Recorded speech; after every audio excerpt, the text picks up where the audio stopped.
Depois de rumores que deixaria o Ministério da Saúde, o ministro Marcelo Queiroga desmentiu, disse que fica até o fim no Ministério. E com a agenda cheia, viu? Amanhã ele viaja para Roma, onde participa de um encontro com ministros da Saúde do G20. Então a gente vai até Brasília conversar com a Basília Rodrigues, que vai tocar essa entrevista exclusiva para a gente aqui no Live. Basília, bom dia a você. Bom dia, ministro. Obrigado pela entrevista aqui no Live.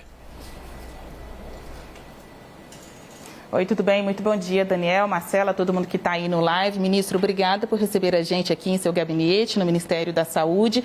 Ontem o senhor decretou o dia do fico, né? Continua com o ministro da Saúde. Tem muitos anúncios a serem feitos aqui pela pasta. Eu acho que um dos que mais importa às pessoas que estão acompanhando a gente é sobre a dose de reforço.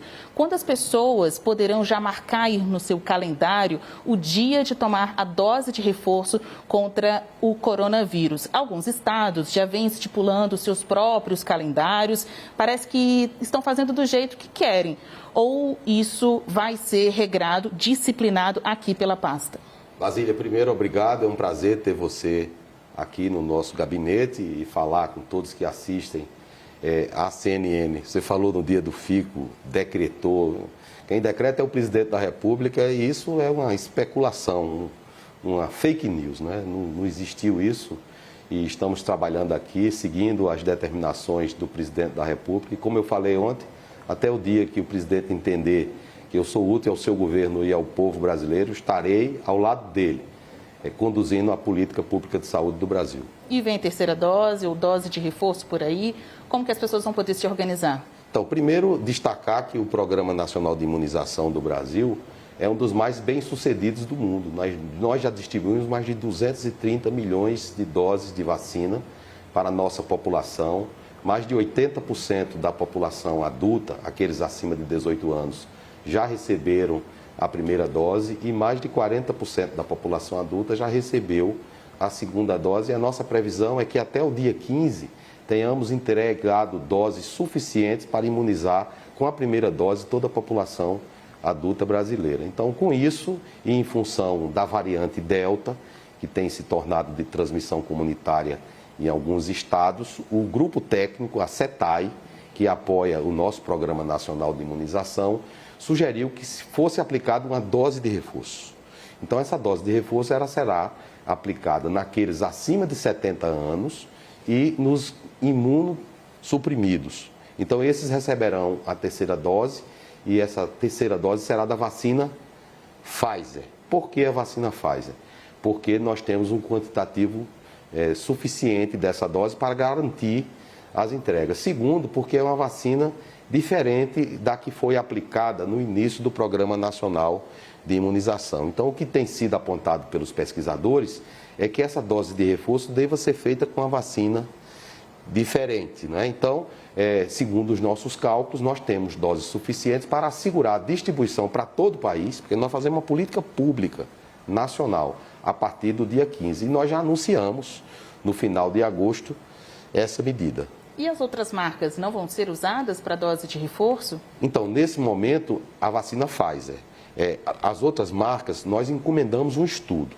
Então, esse estudo é coordenado pela professora Suyen da Costa Clemens, professora da Universidade de Oxford e de Siena, uma expert em vacinas, e nós vamos testar indivíduos que foram vacinados com a Coronavac, porque foi a vacina mais usada no começo do programa, eles receberão uma dose de reforço com uma das 4 vacinas usadas no PNI. Então, após as conclusões desses estudos, nós vamos planejar o prosseguimento da nossa campanha nacional de imunização contra a Covid. Adjuto. Com a Marcela, já tem uma pergunta para o ministro.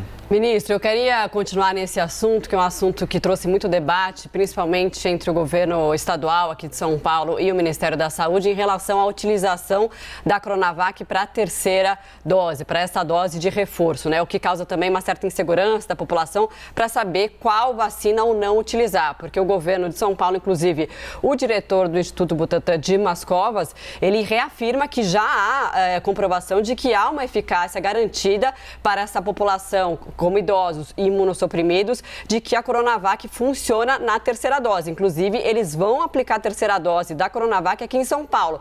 Como é que fica isso para a população que vai tomar a terceira dose? É para tomar a Coronavac ou não? Bom dia, obrigada pela entrevista. Bom dia. Se o Dr. Dimas Covas tem essa evidência científica, ele deve apresentar à Anvisa. Então, após a avaliação da Anvisa, inclusive para obter o registro definitivo da Coronavac, que agora, até o momento, esse registro é emergencial, né? Então, após obter o registro definitivo, aí sim nós podemos trabalhar em cima de evidências científicas sólidas. Eu me guio pelo grupo técnico CETAI, que assessora o Programa Nacional de Imunização. Aliás, o Programa Nacional de Imunização brasileiro é respeitado mundialmente. Ele foi criado em 1976. Então, a escolha da Pfizer não foi feita pelo ministro. Quem fez essa escolha foi o grupo técnico. O ministro apoia o grupo técnico e nós transformamos essas decisões técnicas em políticas públicas que sejam aplicadas para todos os brasileiros, não apenas para os brasileiros que residem no nosso grande estado de São Paulo. Então, somente seguindo o PNI é que nós conseguimos garantir a distribuição de doses para a população brasileira. E o sucesso da nossa campanha de vacinação é porque nós seguimos a tradição do Brasil, seguir as recomendações do Programa Nacional de Imunização, e seria de bom alvitre se todos os entes federados, os estados e os municípios seguissem conosco, né? Até porque essas decisões, elas são aprovadas com a participação das entidades representativas, dos secretários estaduais e dos secretários municipais. Ministro, esses estudos estão acontecendo, a gente está acompanhando, o Ministério da Saúde, mais que ninguém, olhando atento a eles também. Agora, a gente viu nesta semana o governo encaminhando o orçamento para o ano que vem e houve uma redução substancial ali do montante destinado à compra de vacinas no ano que vem, 85% a menos. Gostaria de saber do senhor, a gente está numa indefinição ainda sobre essa questão da terceira dose, sobre a necessidade de um novo ciclo de vacinação. Vai ter dinheiro para comprar vacina caso seja necessário um novo ciclo? Bom, eu já falei sobre isso. As vacinas para o ano que vem, se nós tivermos que aplicar esse novo ciclo, como você bem definiu, elas serão adquiridas agora, em 2021, não é? Até porque não há sentido em fazer uma campanha tão longa, né, de um ano de duração. Essa foi longa porque não se dispunha no mundo de vacinas suficientes. Então, o ano que vem, se for o caso de um reforço novamente para toda a população, isso será feito em um curto espaço de tempo. E aí a gente já vai se programar no ano de 2021, como nós estamos fazendo. Inclusive atraindo o interesse da indústria farmacêutica internacional. Vocês sabem que a Pfizer anunciou uma parceria com a Eurofarma e vai produzir ao menos 100 milhões de doses de vacina em 2022 aqui no Brasil, além da AstraZeneca, que tem a encomenda tecnológica já concluída, e a Fiocruz já vai produzir vacina com IFA nacional. Não faltará recursos para a nossa campanha de vacinação. Ministro, nosso analista de política, Gustavo Uribe, tem uma pergunta para o senhor. Bom dia, Gustavo. Bom dia a todos, bom dia, ministro. Ministro, a variante Delta já vitimiza pessoas aqui no país. O senhor, quando assumiu o cargo, pretendia fazer um plano de testagem em massa, mas até agora ele não saiu do papel.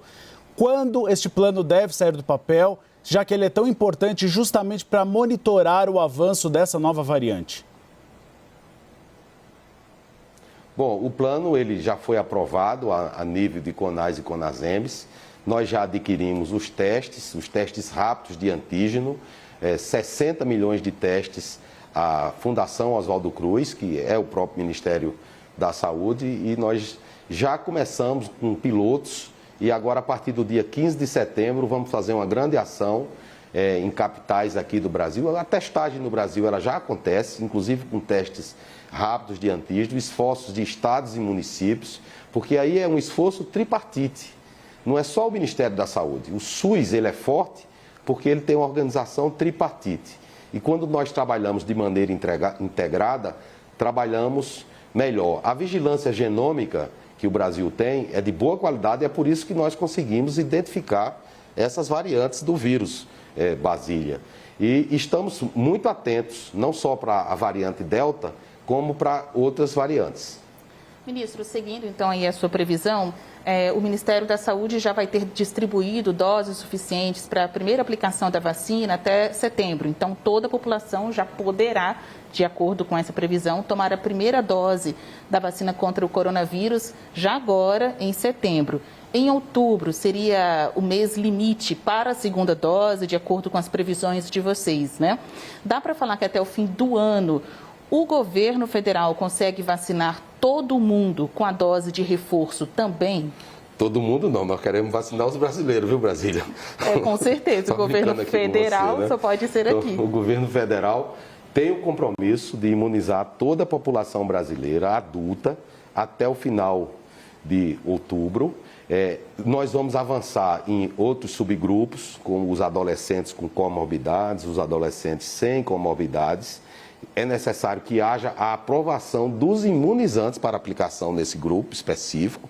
Não podemos colocar qualquer imunizante, só tem um deles que tem aprovação da Anvisa. E se não tiver aprovação da Anvisa, nós não vamos aplicar através do PNI. Vou deixar bem claro, aprovação da Anvisa. Nós vamos avançar com a dose de reforço nesses subgrupos que eu já mencionei. E se as pesquisas apontarem para a necessidade desse reforço no restante da população brasileira, nós faremos isso até o final do ano. Traduzindo as palavras, se a Anvisa não liberar o registro definitivo da Coronavac, o governo federal não vai usar Coronavac para a terceira dose? Em adolescentes ou em terceira dose. Não só Coronavac, mas qualquer uma das vacinas. É porque se fixa Coronavac, mas não é só Coronavac, é qualquer uma das vacinas que não tem o registro da Anvisa, não será utilizada. Por quê? Questão, primeiro, de segurança da população. Ministro, recentemente o senhor disse que não é a favor da obrigatoriedade do uso de máscaras. Gostaria até que o senhor esclarecesse essa declaração, porque o senhor assumiu com um discurso de que o Brasil agora é a pátria das máscaras. É a pátria das máscaras, mas as pessoas não são vinculadas a uma orientação, não são obrigadas a utilizar as máscaras. Isso não considera um fator, um artigo de proteção ao coronavírus? Minha cara Basília, eu sou médico há mais de 30 anos e eu nunca obriguei meus pacientes a fazer nada. Eu consegui que eles fizessem porque eu os conscientizei, eu esclareci e aí eles aderiram àquela minha orientação. E aqui no Ministério não é diferente. Nós orientamos o cuidado, né, individual, o benefício é de todos. Essa frase que você citou lá atrás, nós estávamos no auge da pandemia, né, com 4 mil óbitos por dia, e eu fiz uma comparação com a pátria de chuteiras. Mas em nenhum momento eu me manifestei favorável a leis, nem lei, né? Decreto, né? O que é pior, né? Que decreto não pode dispor sobre determinadas situações que estão fixadas até na Constituição Federal como direitos fundamentais das pessoas, como direito à liberdade. Essa é uma orientação sanitária que deve ser seguida, o Ministério tem reiterado. Claro que todos nós queremos ficar livre dessas máscaras e no momento adequado, ou seja, quando a situação sanitária permitir, o Ministério da Saúde irá fazer as suas recomendações. O senhor chegou hoje à pasta dizendo, olha gente, brincando, é claro, vou trabalhar ou então o mito me demite, né?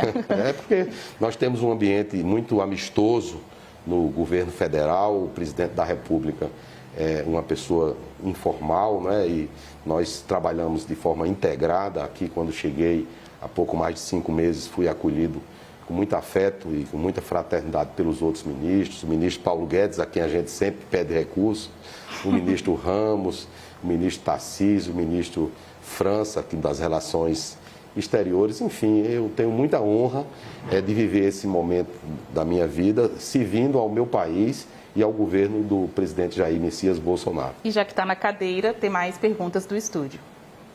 Ministro, muitas perguntas. Daqui a pouquinho a gente vai passar a bola para o Rio de Janeiro também, para a Paula Martini fazer uma pergunta para o senhor.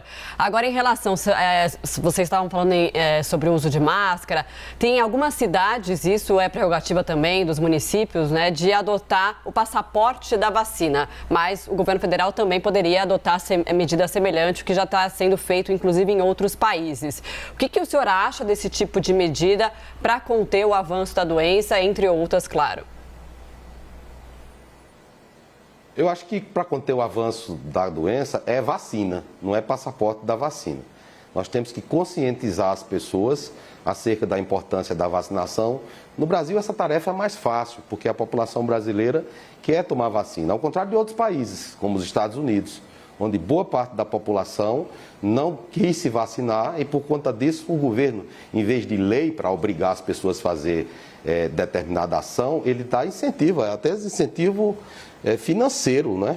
Então, aqui eu não vejo nenhuma razoabilidade em se exigir passaporte, quando agora, no dia 15 de setembro, o suficiente de doses para vacinar a população brasileira adulta já foi entregue. Não é? Nós temos o Conect SUS, que todos podem pegar seu certificado. Isso é diferente de se utilizar isso para cercear a liberdade das pessoas. Ministro, a gente está acompanhando várias cidades, municípios reabrindo as atividades, autorizando serviços que até então estavam limitados, e já há uma expectativa bastante quanto às festividades do fim de ano, já que a gente está entrando nessa reta final de 2021. Nesse momento, o senhor projeta que vai ser possível ter festas de Réveillon, de Natal em família, como tradicionalmente a gente tinha, e até mesmo Carnaval no ano que vem? Bom, esse é o nosso desejo, né? E vamos trabalhar para isso. No entanto, hoje nós temos uma preocupação com a variante Delta.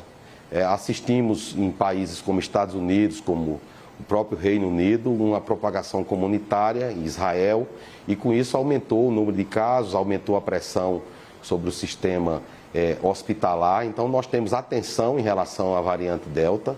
Eu estou trabalhando para que o impacto no Brasil não seja grande como foi no caso da variante Gama. E se nós conseguirmos superar essa fase da variante Delta, não tiver essa chamada terceira onda e os indicadores epidemiológicos estiverem favoráveis, como por exemplo nos últimos 14 dias nós tivemos uma queda de cerca de 20% do número de casos, do número de óbitos, aí nós podemos projetar uma flexibilização maior, inclusive dessas atividades sociais. Ministro, a Paula Martins, nossa âncora no Rio, tem uma pergunta para o senhor. Bom dia, Paula. Obrigada, Marcela. Ministra, um ótimo dia. Obrigada por nos atender. São muitas perguntas, afinal, aqui no Rio a gente está no meio do olho do furacão, né? Podemos dizer assim, mas vou me concentrar aqui em algumas questões. Primeiro, queria insistir na questão sobre o passaporte, a exigência do passaporte da vacina, que o senhor, inclusive, já classificou como uma medida descabida. Mas hoje a Prefeitura do Rio divulgou um dado que mostra que o número de cariocas com a segunda dose em atraso caiu 40% em uma semana, justamente depois de que foi anunciada que a cidade iria exigir esse comprovante de cariocas e também de turistas. Queria saber se, diante desse número, o senhor mantém a sua posição sobre isso.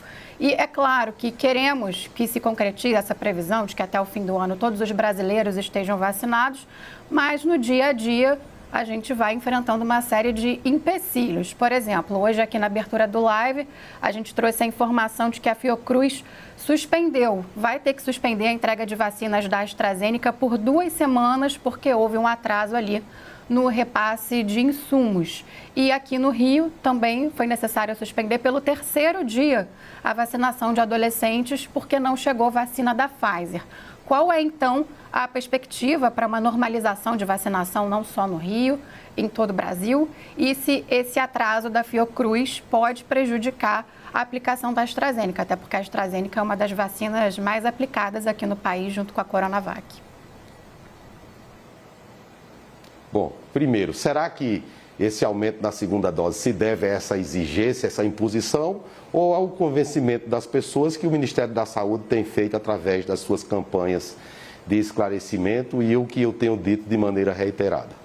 Eu não tenho certeza que foi por conta desse decreto. Eu acho que foi porque as pessoas ouviram o apelo do Ministério da Saúde.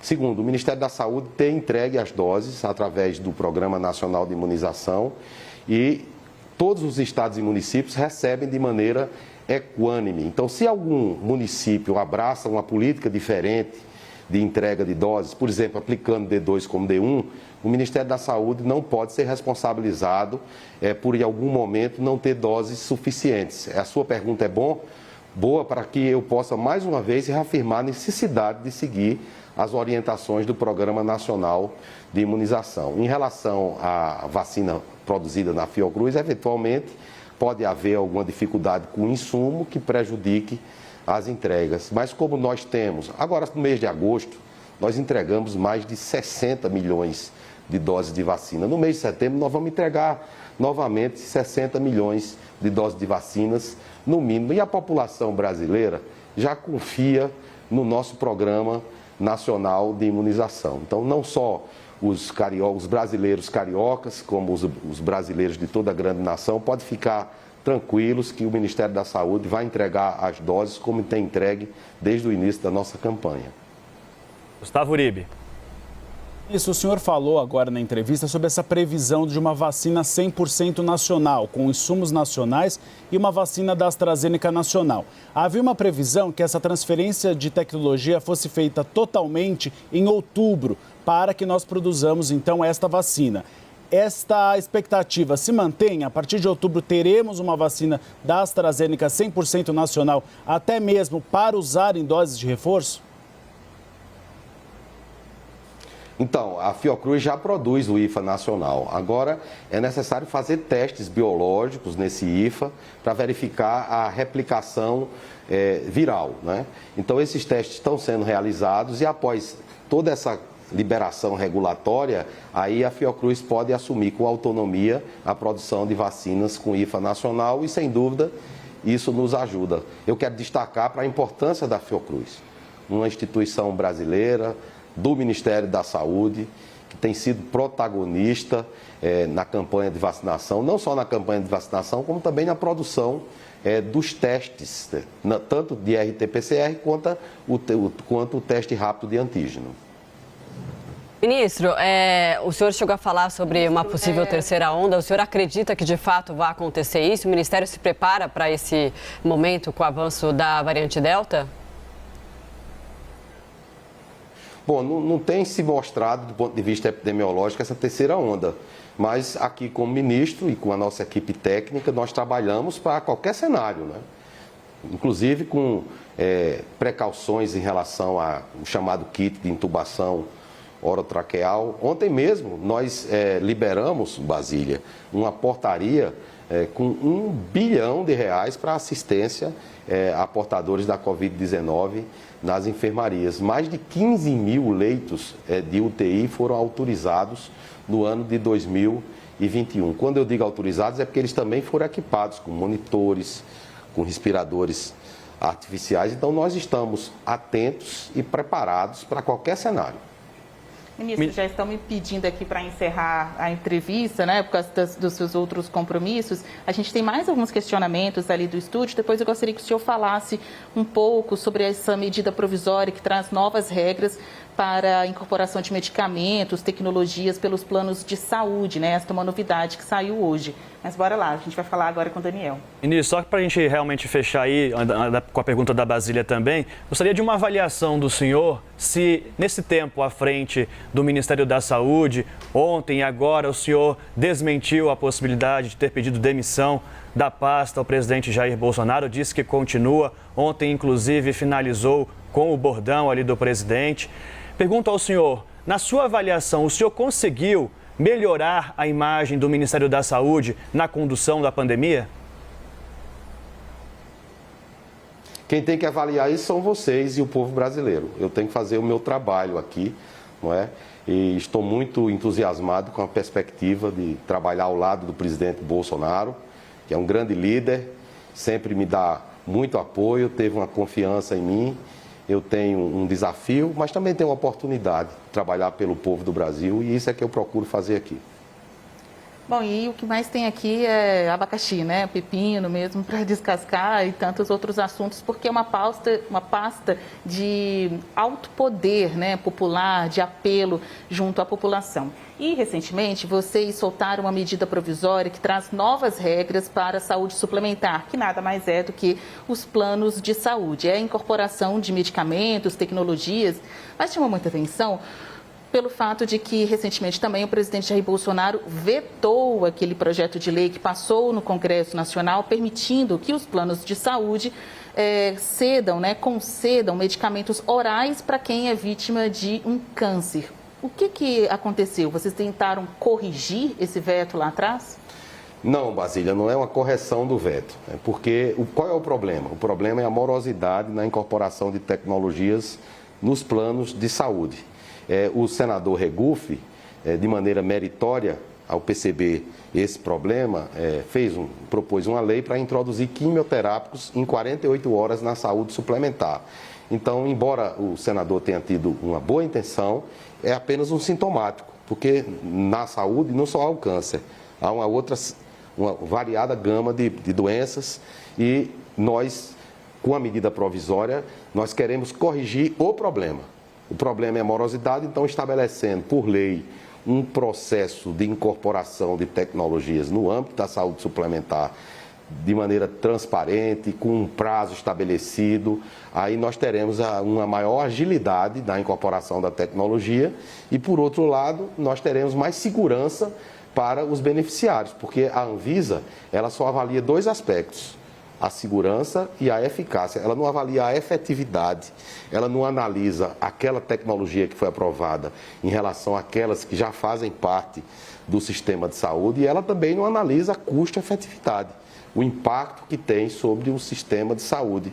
E o que é que isso acarreta? Além dos riscos à saúde, isso pode levar um repasse de custos para o beneficiário, encarecendo muito os planos de saúde e criando problema para os 48 milhões de brasileiros que contratam planos de saúde no Brasil. Você falou em abacaxi, né? Na realidade, o Ministério da Saúde não é um problema. O Ministério da Saúde é a solução para os problemas de saúde do Brasil.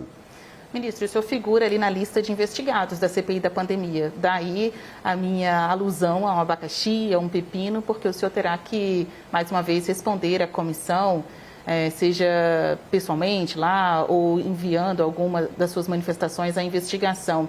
Para encerrar a entrevista, eu gostaria que o senhor fizesse uma avaliação sobre os trabalhos da CPI que está chegando ao fim. Bom, isso aí é um tema do parlamento, né? Eu sou do Poder Executivo e eu tenho que cuidar das políticas públicas de saúde. Eu até digo, né, eu me preocupo com a CPI. Com a CPI é com o Senado Federal, é com o parlamento. Se querem me investigar, podem me investigar. A população brasileira já sabe o que eu estou fazendo. Trabalhando pelo Brasil, distribuindo vacinas para vacinar a população brasileira, contendo o caráter pandêmico da Covid-19. Em pouco mais de 5 meses, nós conseguimos baixar de maneira significativa o número de casos, o número de óbitos, entregamos um número de vacinas de mais de 230 milhões de doses. Só para dar um exemplo a vocês, a OMS projetou entregar pelo COVAX Facility 2 bilhões de doses de vacina, entregou menos de 230 milhões, ou seja, o Ministério da Saúde, do governo do presidente Bolsonaro, entregou mais vacinas para os brasileiros do que a Organização Mundial de Saúde para todos os países que são partícipes do COVAX Facility. Então, querem me investigar? Pode me investigar. Marcela de Juto. Muito obrigado, ministro Marcelo Queiroga, pela entrevista aqui ao Live CNN. Deu para esclarecer muita coisa importante, falou de tudo, não titubeou. Obrigado, ministro, e boa sorte aí pelos próximos meses, já que o senhor segue na pasta. Basília, obrigado também pela entrevista. Obrigado, ministro. Obrigada.